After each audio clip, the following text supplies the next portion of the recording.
Vamos a darle la bienvenida a quien es el director de la licenciatura de Filosofía de la Universidad Católica, Santiago de Arteaga. Ya hemos conversado con él telefónicamente hace ya unas semanas, hablando justamente sobre la propuesta de la Universidad Católica, pero hoy me parecía bueno que estuviera con nosotros y le agradezco también infinitamente que nos regale parte de su tiempo para conversar con él desde esa perspectiva sobre un tema que es, creo, algo que tiene tal vez algo presente a todo el mundo, todos lo buscamos y no sé si todos entendemos de qué se trata, ¿no? Que es el tema de la libertad, entre otros temas. Libertad, si es libertad y libre albedrío lo mismo, si es una cosa y que es la otra, en fin, en base también a un artículo muy interesante que me mandó y que le agradezco, pero me parece enfocarnos por este tema. Santiago, bienvenido, gracias por estar con nosotros. Muchas gracias por la invitación, un gusto estar acá. Es uno de los temas, el concepto de libertad digamos, es algo de lo que más buscamos los seres humanos. Sí, sin ninguna duda, por lo menos en el discurso está claro que si algo que nos interesa es la libertad. En el discurso, o sea que puede ser que después en el fuero íntimo no. Yo no estoy tan convencido de que una vez que uno sabe lo que implica la libertad lo quiera de verdad. Creo que es más bien lo que uno quiere es el libre albedrío, ¿no? Fundamentarse en el libre albedrío, en esto de tener múltiples opciones, tener de dónde elegir, pero ya la libertad que implicaría el compromiso con una de las posibilidades, ya no estoy muy seguro de que lo queramos en realidad. O sea que ahí está la diferencia entre libertad y libre albedrío, entonces. A ver, yo empezaría por ahí, ¿no? Quizás volviendo a lo que decía en esta columna que escribí para El País, uno puede estar profundamente desesperado, es decir, tener una relación profundamente no libre consigo mismo, y con las posibilidades que están abiertas y sin embargo tener múltiples alternativas. Es decir, uno puede estar frente a distintas alternativas, tener un harén de opciones y en realidad no por eso ser libre. Y la cuestión, lo que trataba de mencionar, ¿no? Es que con el tema de, no por entrar ahí, sino con la discusión sobre la eutanasia, una de las cosas que aparecía era, bueno, lo que hacemos es multiplicar las opciones, añadirte una opción que antes no estaba, ¿no? Como si esto hiciera propiamente a la libertad, como si la libertad estuviera en tener más de una opción de donde elegir. Yo no estoy convencido de que vaya por ahí la cosa, ¿no? Estás diciendo algo que tal vez resulte llamativo para muchos, para mí también. O sea que el hecho de que yo pueda elegir algo no necesariamente me hace libre. No necesariamente. El hecho de que tengas más de una opción no te hace necesariamente libre. Simplemente significa que hay una dimensión de la libertad que sí, que es el libre albedrío, pero también tiene libre albedrío los desesperados, en cierta medida también lo tienen los depresivos, también lo tienen bueno, no quiero decir los enfermos, los alcohólicos, los adictos, en cierta medida también lo tienen. ¿Por qué? Porque tienen opciones. No, piénsese así, por ejemplo, ¿no? O sea, uno tiene la opción entre tomar y no tomar, es libre, ahí hay opciones. ¿Y existe alguien que sea completamente libre? No. ¿No? No lo hay, pero en todo caso hay un ejercicio continuo de la libertad que va más allá de solamente fundamentarse en el hecho de que uno tiene opciones y quizás tiene más que ver con desarrollar una relación interior apropiada consigo mismo y quizás en última instancia con el fundamento, ¿no? Digámosle así para no ponernos demasiado religiosos, pero podría decirse, bueno, quizás hay un fundamento al que respondiendo y en el que sosteniéndose uno se hace libre. ¿Y qué paso me falta para pasar del libre albedrío a la libertad? Pasión, compromiso, no pasión en esto de seguir tu pasión, ¿no? Sino en el sentido de esta energía existencial decidida que uno le imprime a la posibilidad por la que se la juega, ¿no? Al final es otra vez lo mismo, ¿no? Uno tiene muchas posibilidades, muchas alternativas, pero ¿en cuál está representado? ¿Con cuál se la juega? ¿No? ¿Con cuál da el paso apasionadamente por realizarla hasta el final, ¿no? Sin volver atrás? ¿Con cuál? Bueno, muchas veces creemos que tenemos libertad por el mero hecho de mantener las opciones abiertas, ¿no? Esto es un discurso que muchas veces aparece. No, yo no me quiero comprometer, quiero tener opciones abiertas. quiero tener abiertas las opciones. No sé, habrán oído esto más de una vez, ¿no? Sin embargo, esto es simplemente la falta de responder a lo que puede tener sentido para una vida. Y yo creo que la libertad empieza a aparecer ahí, ¿no? Cuando uno apasionadamente, con toda la energía existencial y vital, se da a una posibilidad, ¿sí? O a un espectro de posibilidades que configuran una dirección y una significatividad, ¿sí? ¿Es innato al ser humano, aunque no la ejerzamos, digamos? ¿Todo ser humano tiene libertad? Sí. Sí, la primera evidencia es el libre albedrío, pero la primera. La libertad entendida como libre albedrío es la primera evidencia. Ahora, por supuesto que existe la posibilidad de profundizar, de establecer una relación consigo mismo, de desapegarse de la inmediatez de lo que aparece, ¿no? Pero también hay una cuestión, o sea, primeramente, ¿dónde se juega la libertad primeramente? En el desapego a la inmediatez. Y no desapego en lo que dice, ¿no?, la teoría del apego y estas cosas, sino simplemente en el no estar reducido a lo inmediato, ¿sí? Es decir, generar la suficiente distancia interior para no estar reducido y reactivo ante lo inmediato y poder reflexionar, mirar con distancia, evaluar, decidir, tomar postura y apasionadamente entregarse. A mí me parece que la libertad va más por ahí que solamente por el hecho de mantener alternativas en juego. Y más en la sociedad hoy en día, que es la sociedad de la inmediatez. Sí, sí. Totalmente. Sí, sí. Sí, y es más, yo no me parece extraño o insensato decir que el mantenerse desesperadamente en la cantidad o mantener la cantidad de opciones abiertas de forma continua es profundamente neurótico y desrealizador de uno mismo. La dificultad de tomar decisiones me lleva justamente a perderla. Es decir, hay mucha gente que le cuesta muchísimo tomar esas decisiones, que sabe que las tiene que hacer, pero a veces las patea y las patea para adelante indefinidamente. A ver, yo acá no quiero hablar como desde un púlpito, ¿no? O sea, estoy hablando simplemente desde una distinción filosófica que me parece importante y humanamente deseable de establecer, ¿sí? Entonces, en ese sentido, desde ahí, sin pregonar ni condenar, diría sí, bueno, claro, ¿en qué se juega la libertad? En la elección. En la elección aparece también el contenido de la personalidad propia, aparece y se desarrolla, es decir, se imprime en la realidad el contenido de la personalidad propia cuando uno elige, cuando uno decide y elige y actúa en virtud de eso que elige. ¿Sí? En alguna medida se vuelve eso, ¿sí? Se vuelve eso que elige. Porque, bueno, se pone en juego ahí, aparece frente a los otros y frente a sí mismo cuando decide. Cuando uno deja de decidir, abandona su capacidad de elegir, que es una paradójica forma de elegir, ¿no?, en contra de la libertad. Elijo no elegir. Claro, es como elegir en contra de la libertad. Y sí, el contenido de la libertad y la realidad de la libertad se va vaciando un poco. Sí, pero claro, ahí no es mantener las opciones abiertas. Ahora, es terrible para la persona que le pasa eso, ¿no? Da mucha angustia, ¿no? Por ejemplo, un nombre que menciona ahí, que es Kierkegaard, este filósofo danés, que me parece que es el tipo más lúcido cuando habla de la libertad que ha habido, habla de la angustia. La angustia es el vértigo de la libertad, claro, por supuesto, porque siempre que uno elige, tanto se pierde, y además uno no sabe verdaderamente si está eligiendo en virtud del bien. Uno no está del todo convencido de lo que elige. A veces puede estarlo, pero tengo la intuición de que son las menos de las veces. ¿Y qué aporte le da la filosofía a la libertad? Claridad. Para mí la filosofía, bueno, el pensar filosófico, ¿no? La filosofía es muchas cosas y muchas de ellas son indeseables, ¿no? Pero indeseables humanamente, ¿no? Ya no hablo política ni ideológicamente, sino humanamente indeseables. Hay algunos aspectos de la filosofía que a mí, de las grandes escuelas filosóficas a las que llamamos filosofía, que a mí no me convencen, obviamente, como a todo el mundo.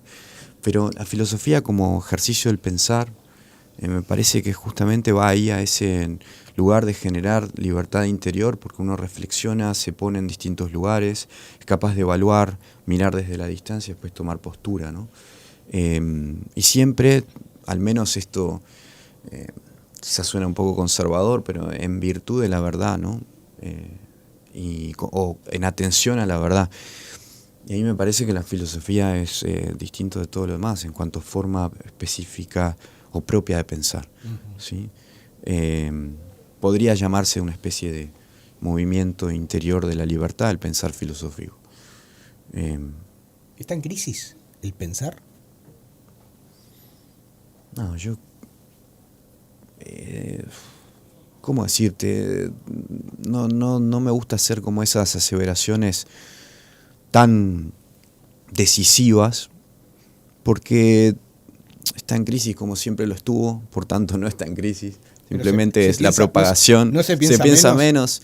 Sí, por el tema de las inmediatez, de las redes, de todo esto, sí, digamos, estamos en contacto constante con un mundo que nos lleva a pensar menos y nos lleva cada vez más a la inmediatez, pero también hay muchísima gente que se ocupa mucho mejor y mucho más incluso que yo a este tipo de cosas. Entonces yo no diría que una crisis masiva, pero bueno. Siempre hubo cosas que hacían que la gente pensara menos. Hay que cultivar, hay que potenciar el pensamiento, hay que cultivar el pensamiento filosófico, hay que generar espacios en que esto pueda tener lugar.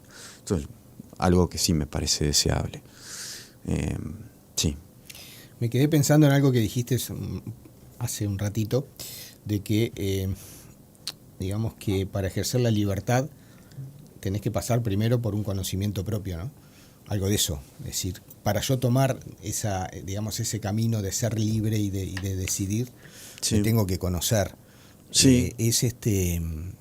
No sé si siempre se tiene claro esto, ¿no? Es decir, porque a veces uno toma una decisión y a veces yo no sé si está tan en cuenta esto de saber quién soy o a dónde quiero ir. Sí, yo incluso diría que hay dos niveles, ¿no?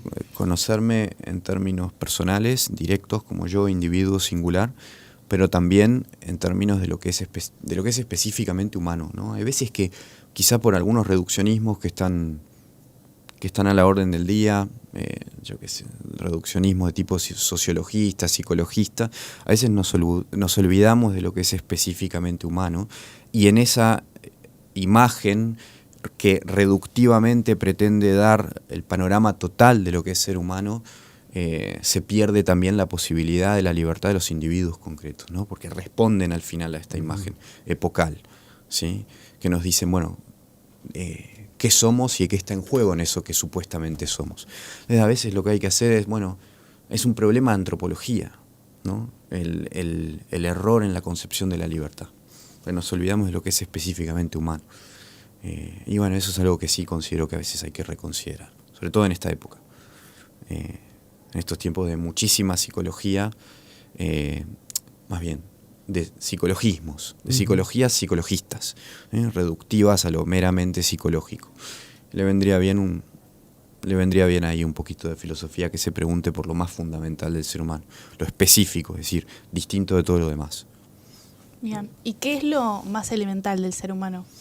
Bueno, ahí hay una noción que a mí me gusta decir que no es mía, obviamente, es de filósofos como Kierkegaard, por ejemplo, o Viktor Frankl, o incluso psicólogos como Carl Jung, que hablan del espíritu, ¿no?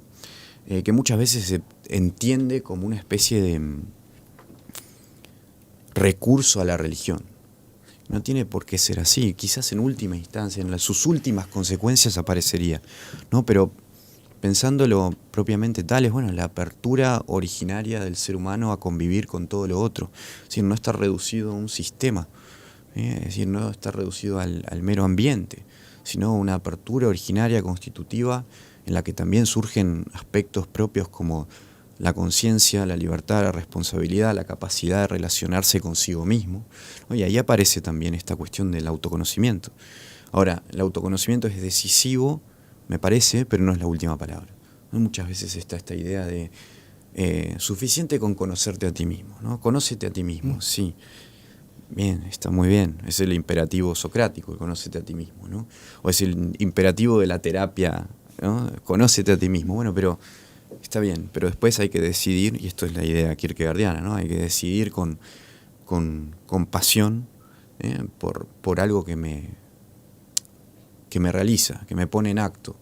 ¿Sí? No solamente que me conozca, sino que, bueno, que me actualice, llegar a ser lo que soy es la idea, ¿no? ¿Las dudas me ayudan también a crecer y en este camino de búsqueda? Sí, hasta cierto punto.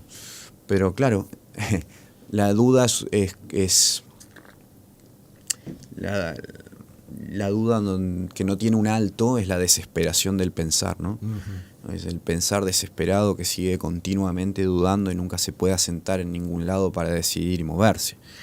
Entonces sí, ayuda, por supuesto, y la duda también aparece por las situaciones límite, pero, y bueno, y por el hecho de darse cuenta de que uno no lo sabe todo y es deseable que se dé cuenta, pero digamos, entregado al hilo interminable de la reflexión y la duda, creo que la vida humana se reduce bastante. Uh-huh. Calculo que el presentismo debe ser letal a la hora de pensar en todo esto, ¿no? Es decir, cuando uno solo le interesa vivir el momento y no tomarse el tiempo de mirar un poquito más o tratar de ver un poquito más hacia adelante, ¿no?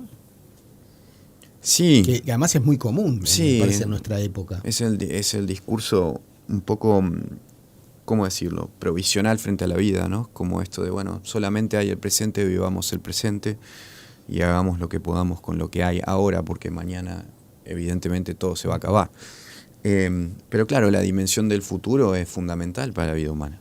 Al final, si no hay dimensión del futuro, ¿cómo explicamos, por ejemplo, la espera de algo bueno, ¿no? La esperanza, ¿no? Es como la hipersaturación en el instante, sin permitirle al instante que se abra también y se configure de distintas maneras. Es reductivo con respecto del instante negar la dimensión del futuro. Uh-huh. Entonces hay una paradoja. Vos hablabas recién del autoconocimiento. La sociedad, la gente que me rodea, no sé, cosas, por ejemplo, el trabajo, ¿me quita libertad o puede llegar a darme libertad?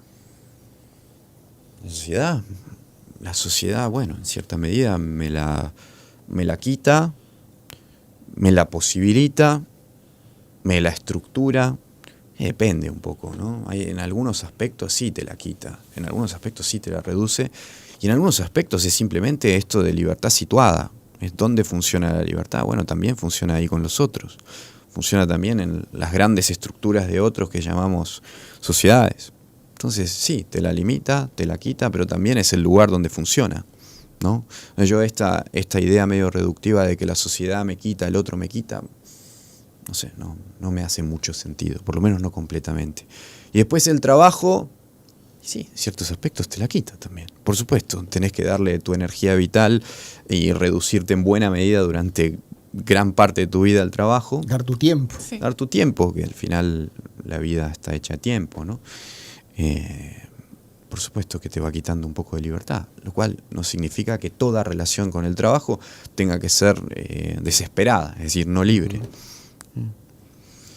Los condicionamientos, obviamente, quitan esa posibilidad, o por lo menos pueden reducir la posibilidad de avanzar en esto hacia la libertad, ¿no? El tema es cómo nosotros convivir con ellos, porque siempre va a haber condicionamientos a la hora de decidir. Sí, quizás una cosa buena es diferenciar entre condicionamientos y determinaciones, ¿no?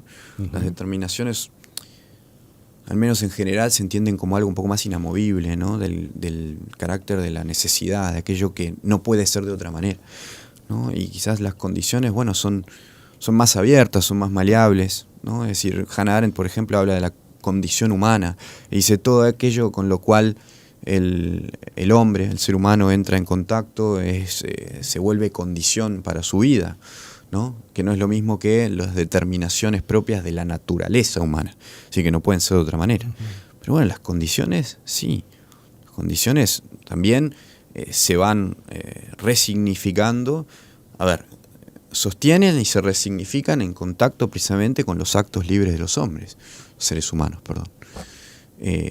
Entonces, le dan un marco, pero también en el interjuego entre acción humana con la acción humana, las condiciones van cambiando. O sea, que las condiciones vendrían a ser como los grises. Y podemos hablar como estructuras resignificables, como aquello que no necesariamente tiene que ser como es siempre, ¿no? ¿Se entiende por dónde voy? Sí. Sí. A ver, hay cuestiones que no cambian ni van a cambiar, y hay otras que sí son abiertas a moldearlas, a formarlas, a transformarlas, ¿sí? Yo qué sé, yo no puedo hacer nada con el cuerpo con el que nací. En principio, bueno, hoy en día, en fin, ¿no? Hoy en día, pero en cierta medida no puedo hacer nada con el rostro que me fue dado, salvo que me haga cirugía plástica, estas cosas. Pero en principio, por ahí va la historia, ¿no? No puedo hacer nada con la familia en que nací, no la puedo cambiar, estos son inamovibles. Pero hay otros aspectos que, bueno, la libertad humana los puede ir modificando. Santiago, y todo esto que nos estás diciendo, que es sumamente interesante, son digamos, realidades que las ponemos en práctica siempre, ¿no es cierto? Es decir, permanentemente estamos nosotros en esta búsqueda, consciente o inconscientemente. Es decir, no me estás hablando de nada particular para un momento preciso, sino que es propio de nuestro caminar, ¿no? Sí, que por ejemplo se van jugando en las distintas experiencias que vamos teniendo. Ahora apareció con la cuestión de la ley de eutanasia. A mí me pareció fundamental hacer una distinción entre libertad y libre albedrío. ¿No? ¿Por qué? Porque otra vez, con respecto de un hecho social, legal, en el que, bueno, en cierta medida al menos estamos todos inmersos o potencialmente inmersos, vuelve a aparecer la cuestión. Claro, porque la ley, entre otras cosas, dice la libertad de poder acceder justamente a que me apliquen la eutanasia, ¿no? Sí. Ahora, yo no soy la persona con la que hablar de eutanasia. Claro. Pero en todo caso, ahí hay un supuesto que es, mira, yo en la medida que te doy una alternativa más, amplío la libertad. Pero esto es una falacia. ¿Sí? Es una falacia, y es una falacia constitutiva del proyecto. Entonces, por eso me pareció fundamental distinguir. Ojo, no necesariamente por el hecho de que haya una alternativa más, se potencia la libertad. O sea, uno puede estar profundamente desesperado y seguir contando con distintas opciones y que el libre albedrío esté en juego todavía. De hecho, vos en el artículo hablás de la diferencia entre la libertad cuantitativa y la libertad cualitativa. Sí. ¿Puedes dar algunos Sí, apuntecitos? a ver, así en resumidas cuentas, la libertad cuantitativa tiene que ver con esto de tener opciones, de tener alternativas, y la libertad cualitativa va más bien por la calidad moral y existencial de la alternativa con la que uno apropia, ¿no? Y con la que uno apasionadamente se compromete. ¿Sí? Y me parece que va más por ahí la libertad, sin menospreciar el libre albedrío, que evidentemente también es cierto que en el tener opciones, también es cierto, esto no lo voy a negar, en el tener opciones se juega el aspecto práctico de la libertad. Pero el aspecto práctico no es toda la libertad. Muchas veces parece que la libertad fuera solamente una cuestión meramente práctica o reducible a el cálculo de posibilidades, la elección entre una cosa y otra, etc., ¿no? Y quizás hay algo que va más entre el llegar a ser lo que uno es, la constitución del sí mismo y la libertad, ¿sí? Más que solamente con los aspectos prácticos del libre albedrío. Esto era un poco lo que me interesaba resaltar. Agradecerte, Santiago. A ustedes. Que podamos seguir en algún otro momento conversando de estos temas que también nos hace. Sí, ojalá que sí. Yo encantado. Bueno, muchas gracias por recibirme. Conversábamos con Santiago de Arteaga, director de la licenciatura en Filosofía de la Universidad Católica. Seguimos, hacemos la pausa. Dale, buenísimo.